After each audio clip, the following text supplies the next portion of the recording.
Pernah dengar nama Henoh?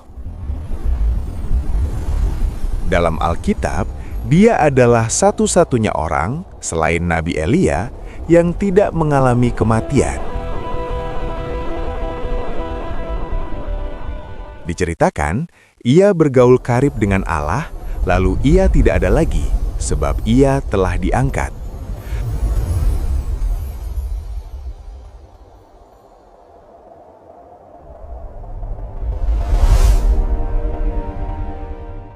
Tapi, tahukah Anda bahwa ada sebuah kitab lengkap yang diklaim berisi penglihatannya? Sebuah kitab yang dikutip oleh penulis Perjanjian Baru, namun tidak pernah masuk ke dalam kanon Alkitab yang kita kenal. Kitab Yudas 1, ayat 14-15. Juga tentang mereka, Henoh, keturunan ketujuh dari Adam, telah bernubuat. Katanya, sesungguhnya Tuhan datang dengan beribu-ribu orang kudusnya, hendak menghakimi semua orang dan menjatuhkan hukuman atas orang-orang fasik, karena semua perbuatan fasik yang mereka lakukan, dan karena semua kata-kata nista yang diucapkan orang-orang berdosa yang fasik itu terhadap Tuhan. Apa isi kitab yang hilang ini? Dan mengapa cerita-cerita di dalamnya tentang malaikat pemberontak, raksasa purba, dan kiamat terus menjadi viral dan memicu rasa penasaran?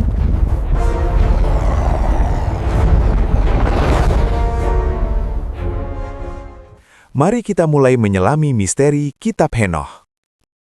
Jadi, siapa sebenarnya Henoh? Dia adalah cicit dari Adam dan kakek buyut dari Nuh.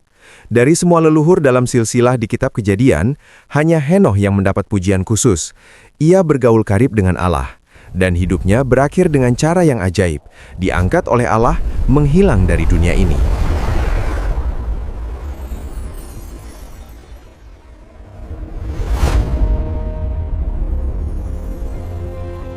Karena statusnya yang unik inilah, banyak orang pada zaman kuno percaya bahwa Henoh mendapat wahyu khusus tentang misteri langit dan bumi. Dari sinilah lahir Kitab Henoh. Bukti bahwa kitab ini berpengaruh, lihat surat Yudas dalam Perjanjian Baru. Di ayat 14-15, Yudas secara langsung mengutip nubuat dari Henoh. Ini menunjukkan bahwa kitab itu dibaca dan dihormati oleh komunitas Kristen awal. Lalu jika dikutip, mengapa akhirnya tidak masuk Alkitab? Kita bahas nanti. Sekarang, mari buka halaman-halaman paling sensasionalnya. Inilah bagian yang paling banyak dicari dan dibicarakan, asal-usul kejahatan di bumi.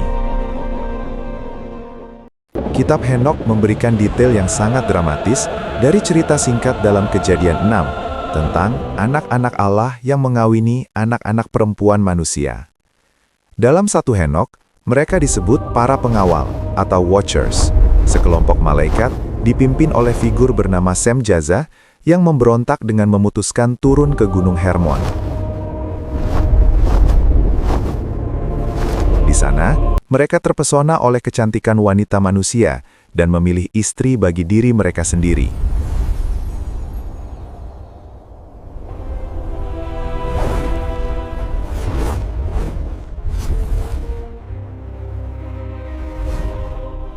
Ini adalah dosa awal, meninggalkan tugas surgawi untuk memuaskan nafsu duniawi. Tapi konsekuensinya lebih mengerikan lagi. Persatuan terlarang ini melahirkan keturunan hybrid, makhluk raksasa yang lapar bernama Nephilim.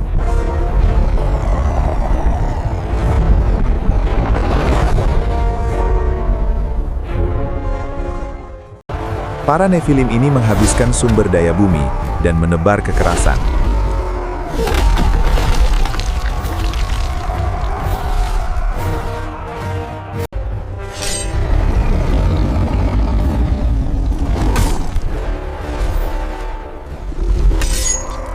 Tapi ceritanya tidak berhenti di situ. Para malaikat jatuh itu juga melakukan kejahatan kedua. Mereka membocorkan pengetahuan surgawi yang terlarang kepada umat manusia. 1 Henokh pasal 8 mencatat, masing-masing malaikat mengajarkan rahasia yang berbeda. Ada yang mengajarkan ilmu sihir dan ramalan, yang lain mengajarkan cara membuat senjata perang dari logam, Bahkan ada yang mengajarkan seni kosmetik dan pembuatan perhiasan. Let the power flow through. Dalam pandangan kitab ini, akar dari semua kekacauan di bumi, peperangan, ilmu hitam, kecurangan, berasal dari pemberontakan surgawi ini. Allah kemudian mengutus air bah untuk membersihkan bumi, terutama dari para raksasa Nephilim.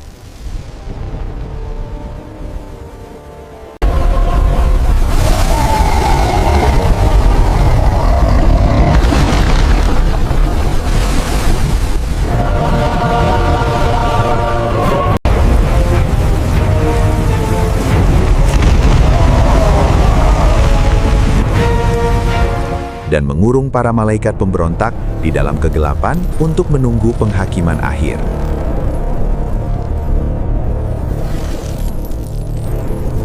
Narasi inilah yang menjadi latar belakang epik dari kisah air bah dan Nabi Nuh. Selain kisah asal-usul, Henokh juga diangkat dalam sebuah perjalanan visioner ke seluruh penjuru alam semesta. Dia dibawa oleh malaikat melalui berbagai lapisan langit. Di langit pertama, dia melihat cadangan hujan dan salju. Di langit lain, dia melihat Taman Firdaus dan tempat penyiksaan untuk roh-roh jahat.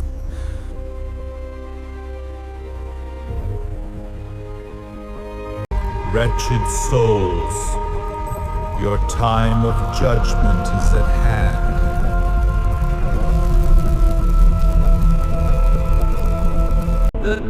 Puncaknya, dia dibawa ke hadapan tahta Allah yang dikelilingi oleh legions of angels, kerubim dan serafim.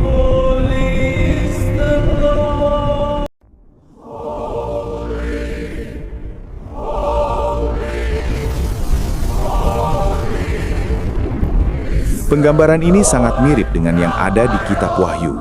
Dari sanalah Henokh mendapat penglihatan tentang akhir zaman.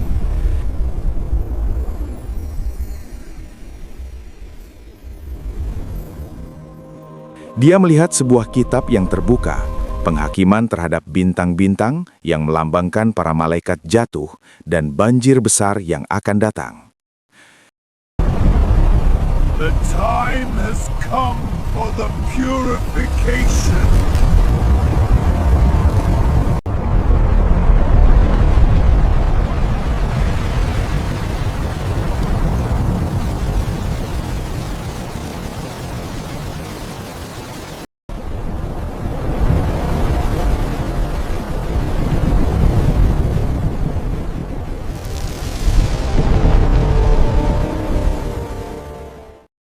Yang paling menarik bagi pembaca Kristen adalah konsep tentang anak manusia.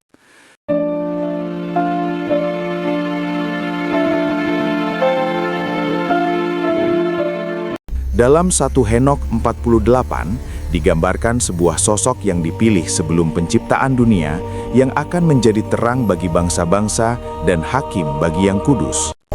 Gambaran ini sangat mempengaruhi pemahaman tentang Mesias dalam Perjanjian Baru, khususnya dalam Injil Matius dan Kitab Wahyu.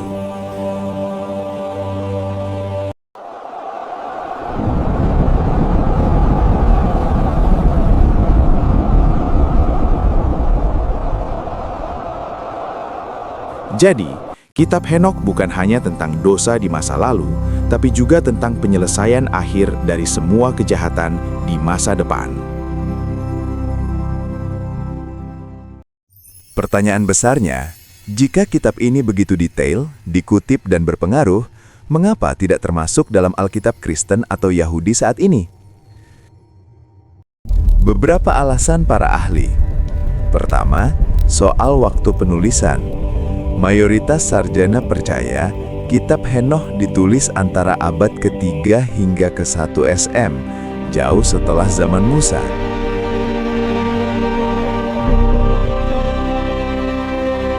Bagi banyak pemuka agama, ini membuatnya tidak memiliki otoritas yang setara dengan Taurat atau kitab para nabi utama.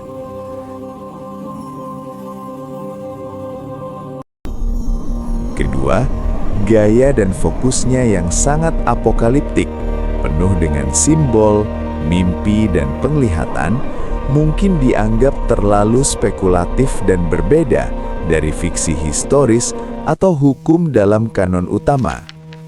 Ketiga, popularitasnya justru di kelompok tertentu, seperti komunitas SNI di Qumran, penyimpan naskah Laut Mati, dan kelompok Yahudi Kristen awal.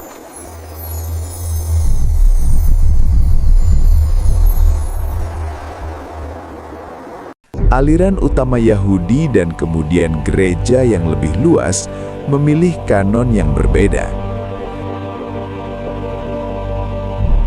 Namun, tidak kanon bukan berarti tidak penting. Kitab Henoh adalah jendela berharga untuk memahami pemikiran orang-orang Yahudi pada masa Yesus hidup. Hear, O Israel, the Lord is our God. The Lord is one.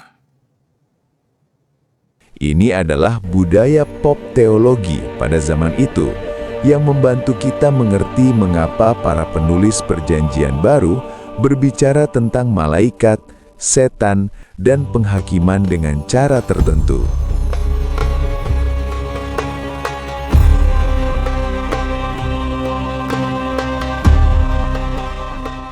Jadi, apa yang bisa kita simpulkan dari kitab Henokh?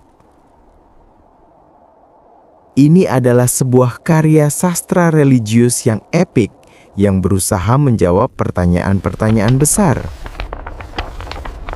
Dari mana asal kejahatan? Siapa Nefilim itu? Seperti apa penghakiman akhir?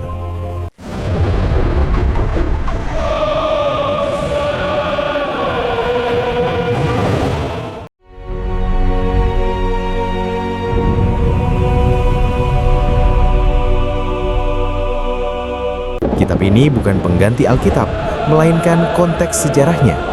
Dia membantu kita membayangkan dunia pemikiran di balik beberapa ayat paling misterius dalam Alkitab. Daya tariknya yang tetap viral hingga hari ini mungkin karena ia memuaskan rasa ingin tahu kita akan cerita-cerita di balik layar yang hanya disinggung sepintas dalam kitab suci. Ia mengisi celah naratif dengan imajinasi teologis yang kaya dan dramatis. Pada akhirnya, kitab Henokh mengingatkan kita bahwa selalu ada lebih banyak lapisan dalam sejarah agama daripada yang kita tahu. Ia adalah potongan puzzle yang hilang, yang meski tidak masuk dalam bingkai utama, tetap memberi warna pada gambar besarnya. Bagaimana menurut Anda? Apakah kitab-kitab tersembunyi seperti ini membuat iman lebih menarik, atau justru mengganggu? Share pemikiran Anda di kolom komentar di bawah. Jangan lupa like video ini jika Anda menemukan penjelasannya menarik dan subscribe untuk eksplorasi misteri sejarah, agama, dan budaya lainnya. Sampai jumpa di video berikutnya. Semoga harimu penuh inspirasi. Terima kasih sudah menonton. Tuhan memberkati.